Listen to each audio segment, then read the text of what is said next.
চান্দিনায় প্রবল বৃষ্টি উপেক্ষা করে বিএনপির বিজয় র্যালিতে মানুষের ঢল। আনিসুর রহমান আনাজ, চান্দিনা প্রতিনিধির ভিডিও চিত্রে বিস্তারিত। জুলাই গণ অভ্যুত্থানের ধারাবাহিকতায় ৫ আগস্ট আওয়ামী পেশিবাদের পতন ও ছাত্র জনতার বিজয়ের বর্ষপূর্তি উপলক্ষে কুমিল্লার চান্দিনা উপজেলা ও পৌর বিএনপি বিজয় র্যালি করেছে। বৈরী আবহাওয়া ও প্রবল বৃষ্টি উপেক্ষা করে র্যালিতে ছিল জনতার ঢল।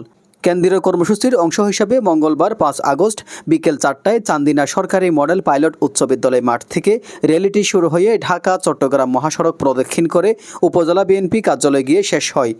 র্যালির আগে শহীদদের আত্মার মাগফিরাত কামনায় দোয়া ও মোনাজাত অনুষ্ঠিত হয়। সমাবেশে প্রধান অতিথির বক্তব্য রাখেন কুমিল্লা উত্তর জেলা বিএনপির যুগ্ম আহ্বায়ক ও চান্দিনা উপজেলা বিএনপির সভাপতি মোহাম্মদ আতিকুল আলম শাওন।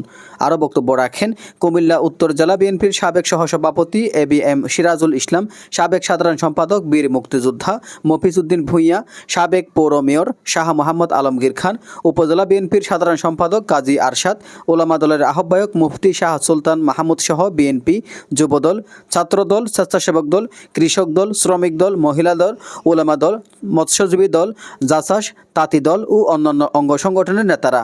বিভিন্ন ইউনিয়ন ও ওয়ার্ড থেকে হাজার হাজার নেতাকর্মী বৃষ্টি উপেক্ষা করে বিজয় র্যালিতে অংশ নেন, যা পুরো চান্দিনা শহর জুড়ে ব্যাপক উদ্দীপনা সৃষ্টি করে। এজান নিজামুদ্দিন, ডেস্ক রিপোর্ট।